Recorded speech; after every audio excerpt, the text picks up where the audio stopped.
said, everybody knew I was writing. I said, can I just go play a little bit and see? So I laid down they do lethal injections. So I was able to lay down in the room where they do the lethal injections.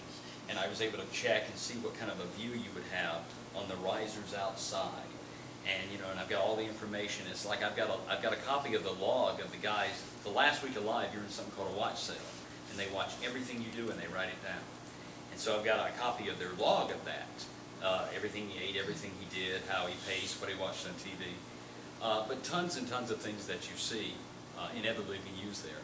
By the same token, when I read about TV, I inevitably get mad because most people get it wrong. You know, little bitty things. If they have a TV station or a radio station and it's taking place on the east side of the Mississippi, it will start with a W. If it's on the right side, it'll start with a K. If they get that wrong, they don't know the basic, and so I lose faith in them right away. Well, who are the celebrities you met?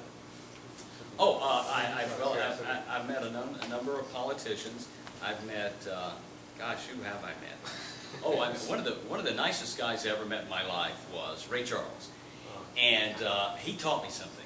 When I met Ray Charles, I'm standing backstage. I'm in Georgia. I'm standing backstage, watching him on stage playing the piano, and he finishes and he walks out, and he goes to meet me, and I go, "Hi, Mr. Charles. I'm Jim Brown," and he's been interviewed thousands of times. And he grips me with two hands, and he acts like I'm the first TV interview he's ever done in his life. And he is so friendly that, you know, I loved him. And from then on, whenever Ray Charles pops up anywhere, I catch him. That's my buddy. So from then on, when I would meet viewers, I would do everything but invite them home for dinner. Because my thought was, if I become their friend, then they're going to want to watch me on TV, just like I did with Ray Charles. I met... remember who all I met. One person I didn't meet that my lovely and talented wife, Catherine Herr, met was George Clooney. And in this book, I will mention that the male lead, Justin, there's a line where I mention how he looks like George Clooney. That's for her. And here's the thing.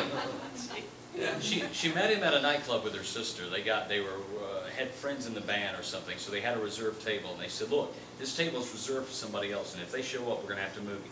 Halfway through the show, the guest showed up and they had to move him. Well, the guest was George Clooney and his cousin Miguel Ferrer and some other people.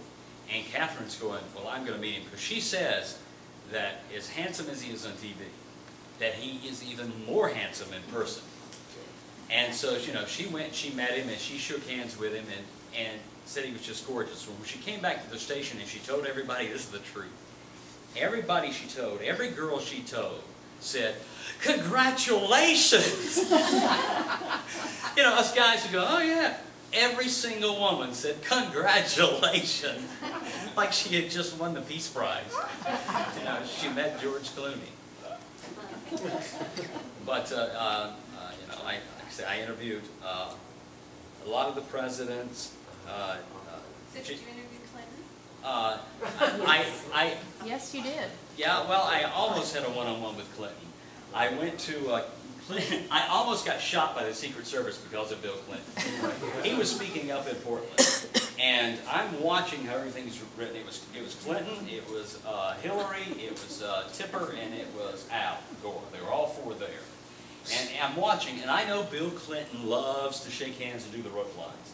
So I start looking where their Secret Service is at, and I figured out, based on the number of Secret Service agents, where Bill Clinton was going to go. We're up on risers, the media. And I've got a wireless mic. And so I told my photographer, "Watch me." So I jumped down, worked my way through the crowd, got over to where he was going, and sure enough, he starts coming, and he starts shaking hands, and he starts heading towards me. And so I'm looking back at the cameraman. I got my microphone out, and the cameraman's going, "Can't hear you." And I'm shaking the mic, and I'm trying, he's going, "I can't." And Bill Clinton comes right up like this. He looks at me, and I go, my mic's not working. He goes, and moves on. So I continue, I get the mic working, and I continue to chase him. And I mean, I was almost body surfing. It was wall-to-wall people, and I'm a little guy. So I was just kind of pushing my way through, and at one point, they had the press restricted to one area, and then they had, like I think, teachers over here. I jumped the fence and started going through that, and the Secret Service is shouting at me. You know, Because I guess they think I'm an assassin, and all I'm thinking about is, you do what you got to do. You get that. You get that interview. But I also interviewed a guy named, I almost got in trouble with this, named Edward Teller, who invented the H-bomb. He's the father of the H-bomb. And I interviewed him in Idaho, at the Idaho National Laboratory. And they were very strict. You had to submit your questions ahead of time, which I didn't believe with, but I submitted.